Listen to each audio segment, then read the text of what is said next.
Thought I had said my piece, and there's an echo that I need to transmit here. So this will complete my scripture time for the day, my worship time, I guess you could say.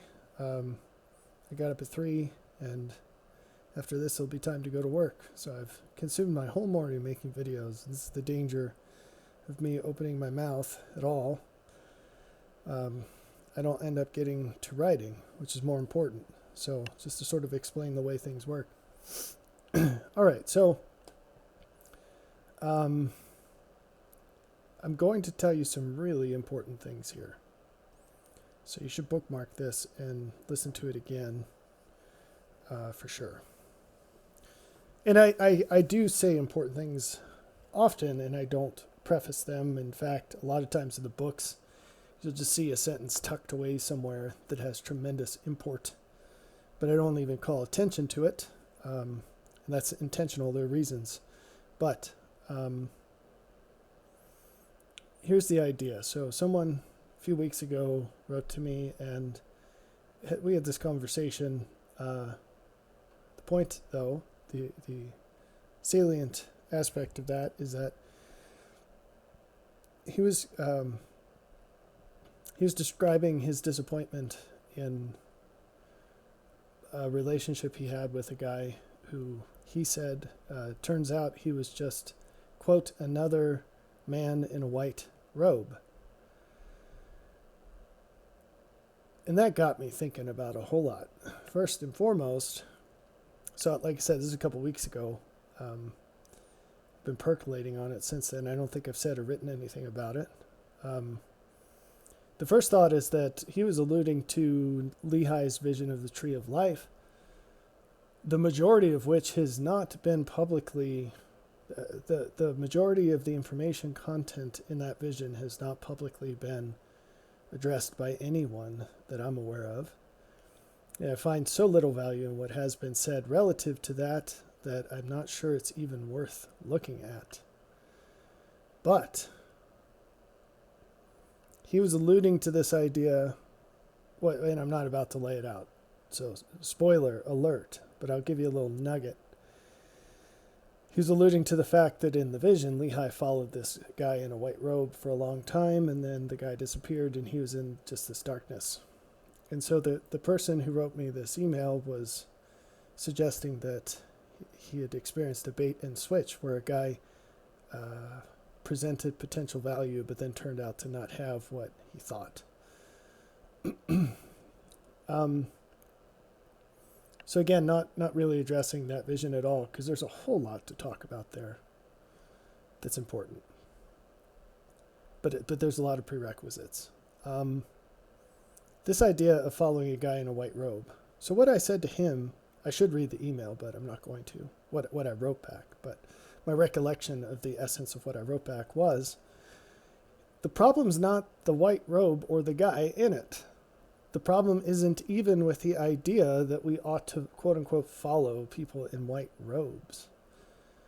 The problem is that people are prone to follow folks as if they were people in white robes when they are clearly not.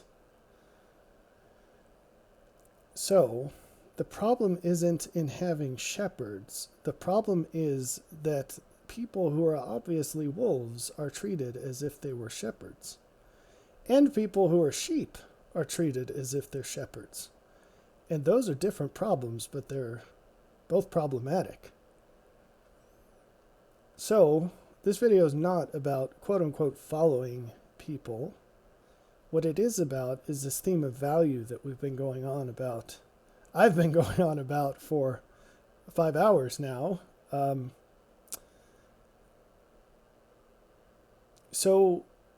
videos, I guess, will trickle out. I've noticed that the views are highest when I wait 2 days between videos. So a lot of times I'll just make a batch of them and then spread them out to deliver value within the window that you provide. So,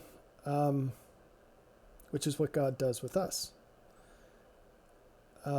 If we say, I'll watch more videos if they're spaced out every 2 days instead of all at once, then he'll give us videos every 2 days. Speaking symbolically, of course. So we've talked a little bit about this idea of a hierarchy of value, right? And everything in God's kingdom is a hierarchy. So let's just kind of go through this here. So the law of God's kingdom in its fullness is the optimization of value over all of reality. So you don't see all of things as they really are, but God does. And God gives us laws that are designed to orient us to the greatest possible outcomes, given all the constraints.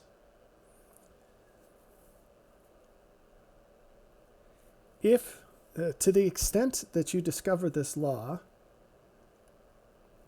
you will be different than all those who do not yet know it to the same extent.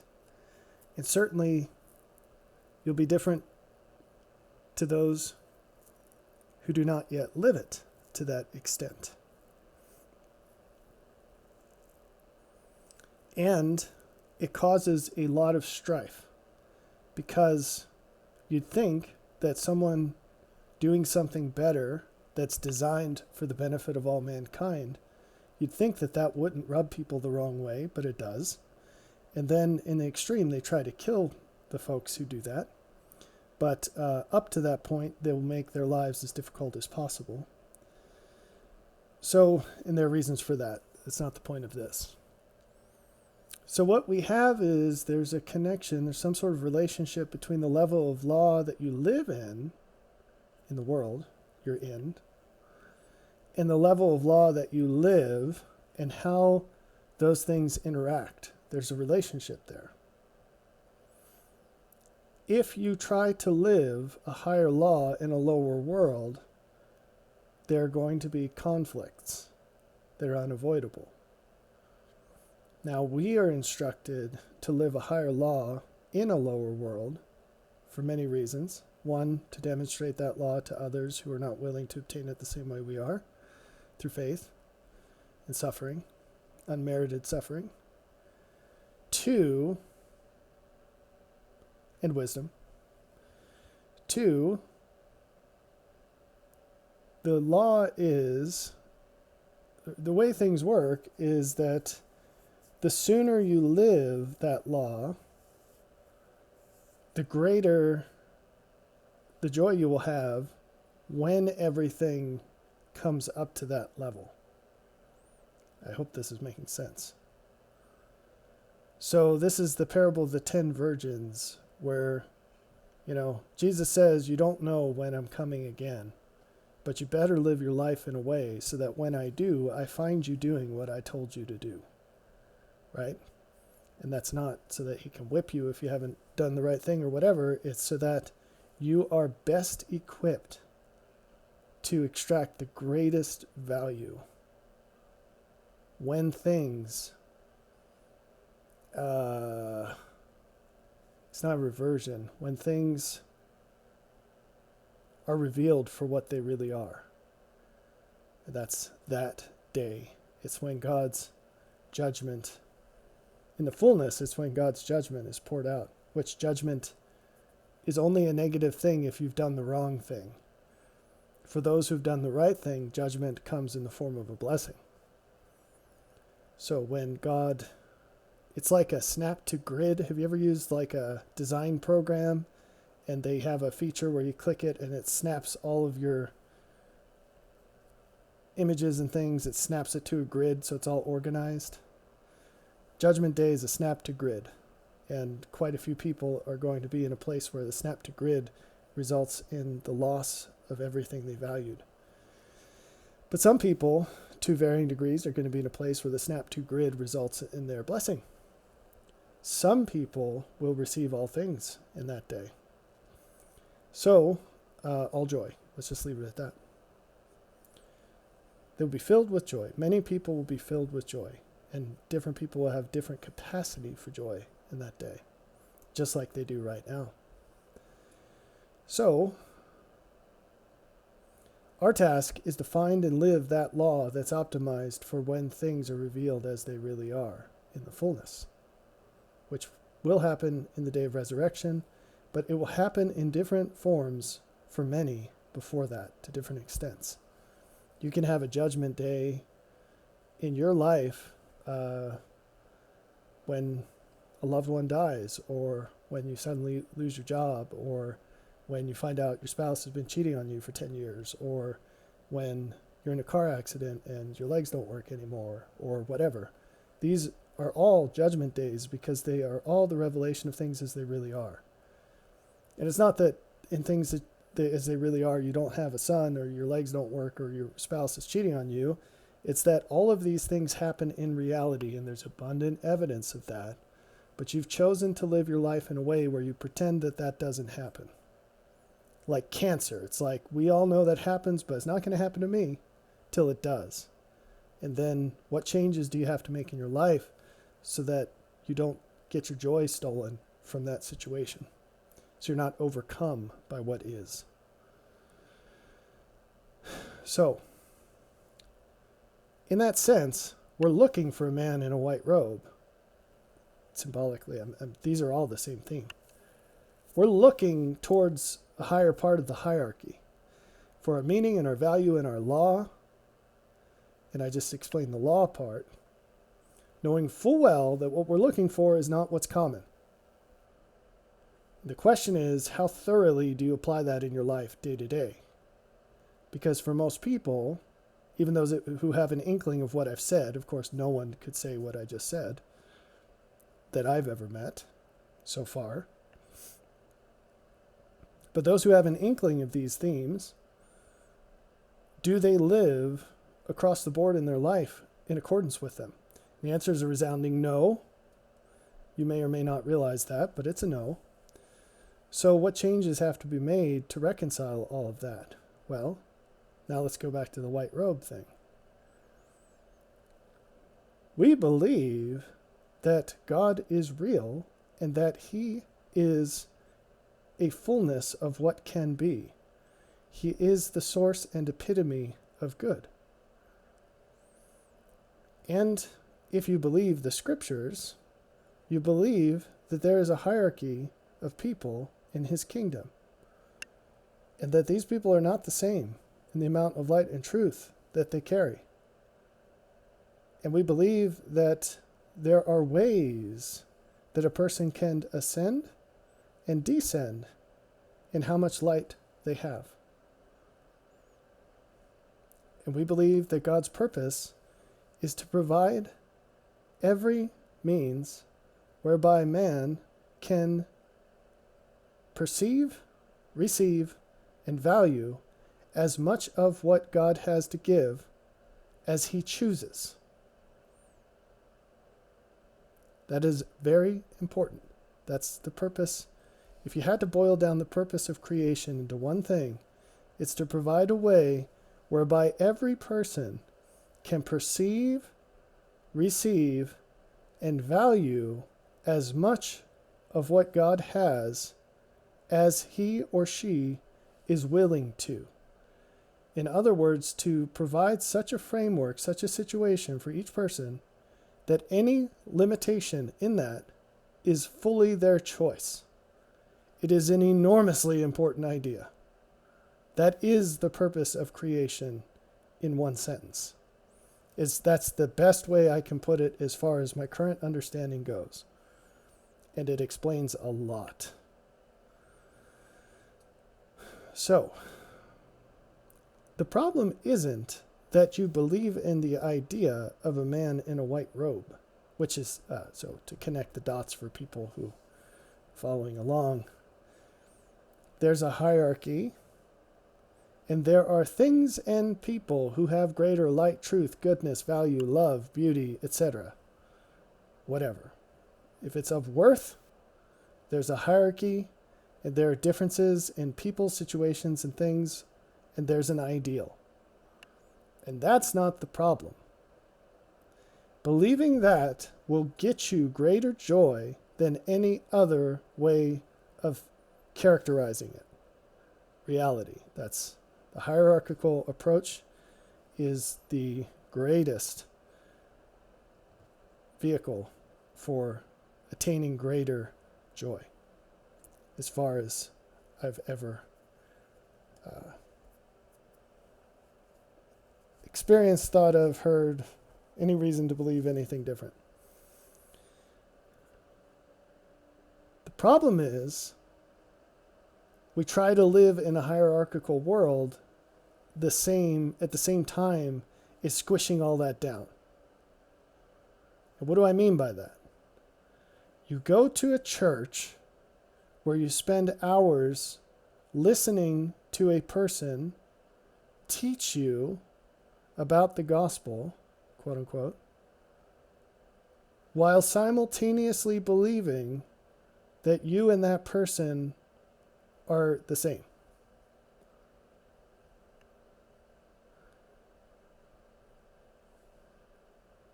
Do you see the inconsistency in that? Or there are other examples, but I don't want to spend too much. I am really short on time. So how about this? So the question is like, why don't you go and find someone who knows Jesus better than you and who is more like Jesus than you are, like John the Revelator, for instance? Why don't you go find John the Revelator and get him to teach you about Jesus? Because surely he knows better than that guy you listen to on Sundays, or that gal you listen to on Sundays. And you say, well, okay, sure, but where do I find John the Revelator? And I'm with you so far, okay? But here's where we diverge. You say, therefore, because I can't find John the Revelator, I should just stick some random person in a white robe and treat them as if they're John the Revelator. As if they have anything of worth to tell me about Jesus when we're both the same as far as how much like him we are. Do you get where I'm going with this? It's really important. And not just for this. This is just a specific example that applies to everything in life. If there's a hierarchy of value, of light, of truth, if all things are not the same, why are you living your life as if they are? And if I asked you what's the prioritization of everything that gives you value in your life, and you make a list and we were to go over it one-on-one, do you think that that makes logical sense, the way you've put it? That's based on your value system, not mine, not anyone else's. But does it align? Are you doing things that make sense according to your own idea of what things are worth? I doubt it, because I don't see this very often, right? Either in specifics or certainly across the board in a person's life. It's something that takes intentional effort, and then even more effort in continuing it over time, because things always pop in and, try to disrupt that. So in these videos, this stream of videos I've made, just to close out the example of the man in the white robe, just don't treat a person who's not a man in a white robe as if they were a person who's a man in the white robe. So if someone, and then there's the reverse of this, because we get this all mucked up. We mix it into, we've got black and white, we mix it up into gray, and then we just live our lives in grayscale. Just this muddle. Separate these things. Make a distinction with the sword of truth. Chop it up. Okay? If you were to meet John the Revelator and you treated him the same way you treat your pastor or priest or bishop or whatever, you are on the wrong side of justified behavior. Here's a guy who literally spent his life, 3 years of his life at Jesus' feet during his mortal ministry, and he knows more about that firsthand than anyone you'll ever meet.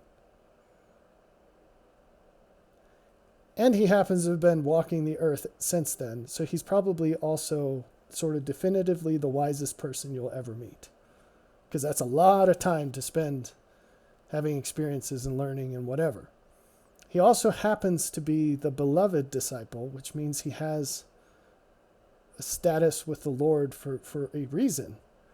His quality, his character is aligned with that to a great extent, more so than the other apostles. And those were the apostles. This wasn't the ragtag random selection of whatever. Right? So you couldn't treat that guy like a normal guy. If you treated him in the slot that you currently have for religious dude, that wouldn't be enough. Right? Which is probably why you haven't met him yet, if you haven't. There are other reasons, but, you know. So, that's on the one hand. And on the other hand, in this gray, you've promoted a very normal person to a place that a normal person should not occupy. Or that you shouldn't venerate them as such. So what about other aspects of life? Because you get in trouble when you treat an ideal, a placeholder. You get in trouble if you treat a placeholder as an ideal. A placeholder is something that for a time you don't know any better. You think it's the thing you're actually looking for. And then it becomes an idol when the clear evidence that it's not the thing you're looking for is manifest, and you persist in treating it like the real thing. That's a problem. What you need to do in that case is upgrade your ideal and divorce these two things and say, all right, I'm still looking for a real man in a white robe, and clearly this guy's not it. And then you use the examples, you lean on the examples of, Scripture to illustrate that ideal, and then you know the pattern when you find it. And you keep looking. So when you orient your life this way, what happens is you end up with a lot of vacancies. But if you don't have the vacancy, you can't fill it. So when I was in the Army, the way officer progression worked is there was a time that you had to be a certain rank in order to qualify to get promoted, and then a couple of other qualifications. But in the list, you also had to have a place you could go that had an opening for the next rank. So if I wanted to get promoted to captain, I had to find a place that was looking for a captain that had my same job, and then convince that commanding officer to bring me on. And as part of the process, I'd apply for promotion, and if my other qualifications fit, and whoever needed to bless off on that did, then I would get promoted. And that was part of the process. You had to be looking months in advance for the slot to get promoted, if you were smart. The dumb people just sat around waiting, and then when they became eligible, they had to wait another 6 months. And of course, it's a huge money difference. That's what it comes down to. And so if you're smart, you're hungry, you're going to get yourself in the right place so that when the time clicks over, you're ready to go. There's deep lessons in this. Okay, I was going to make another comment about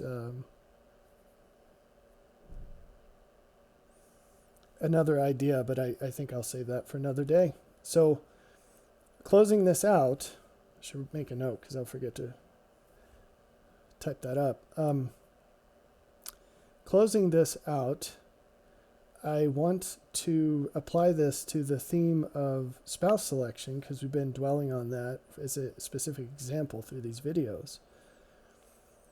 I get frustrated when I hear generic advice coming out of pulpits saying things this like in the Protestant traditions, you will find preachers saying things like, oh, biblical marriage this, biblical marriage that, wife has to submit to the husband, yada, yada, yada, yada. Okay, well, look. There's an ideal law for an ideal circumstance. And the time and place to fixate on that is when you're searching. Once you've made your selection, things change. If you find yourself in a lower kingdom, so to speak, the law you're going to live, it's going to be determined by different factors at that point. On the one hand, you want to live the ideal law to prepare for the future, the next situation, whether that's some tragedy in life, your death, resurrection, the second coming, whatever, society collapsing, whatever. But on the other hand, you're in a situation, in most cases, that's far less than the ideal because you picked a bonehead spouse. So now what do you do about it? Well, making the most of that situation is probably going to be very different than how you would live if you had the ideal situation. I'm not saying revert to ways of being where you're protecting yourself from suffering. I'm saying orient yourself to the greatest possible benefit of the people you interact with, given their limitations. That's important. So, I'm all for preaching the ideal as the ideal, and then a lot of times you have to sort of come back to where we actually are, and that might look a lot different.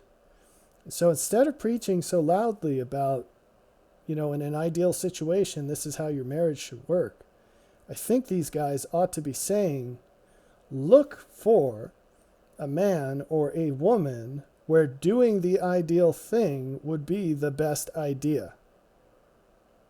Do you understand what I'm saying? So, like the whole idea of submitting to your husband as if he were God himself, that's an idea that's extremely offensive to a lot of people. The reason it's offensive is because the number of guys for whom that would be a good idea is so tiny. And whose fault is that? What's the guy's fault for not measuring up? Okay. But who picked the guy? So don't be mad at people for what could be just because you chose something less than that. Right? And vice versa. On the other side of things, I made a whole video about how men ought to sacrifice themselves for the benefit of their wives. It's in the playlist. I think it's called Man Camp. So,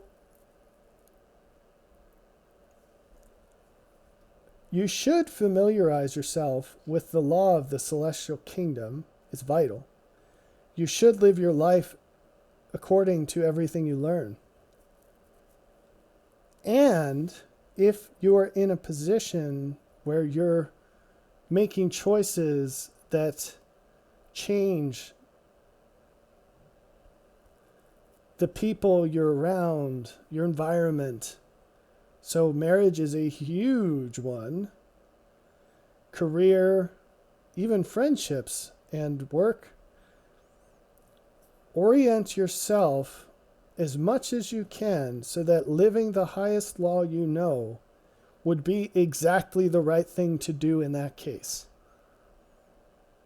That's a secret for success. So, if you're a man and like you're attracted to this lady, but would you die for her? And would you live for her? If you can't make that choice, then don't stay with her. Don't go and marry her. I'm saying if you're dating, don't stay with her. Don't go and marry her. Because she should have someone that loves her that way. And if you're a woman and you don't look at your potential husband, you're dating, and you don't look at this guy and think, I can't imagine a situation he would lead me into that wouldn't be better than anything else I could come up with, or at least as good. Or, I respect this guy so much that I'm going to presume that with reasons, I have reasons to believe that this guy is so solid in his character and his willingness to do right that I confide that he'd rather die than do the wrong thing. And I find security in that. If you can't say that, then don't marry the guy. Don't even date him. Okay? It's better for you to be single in both cases than to be, and much more so in the case of the woman. I've said this before, it's much easier for a good man to do good things with a bad wife than it is for a good wife to do good things with a bad husband. But don't walk into a situation willingly when there are options. And one of the options is nothing. Don't walk into a situation where you don't have every reason to live the highest law that you know. Because it's not going to get easier to do that with time, probably. Okay? It's very, very rare that that's the case. So this has applications to religion, to work, to relationships, friendships, romantic, whatever. Orient your life to the highest law you know, and make your decisions trying to make it so that living that highest law is exactly what makes the most sense.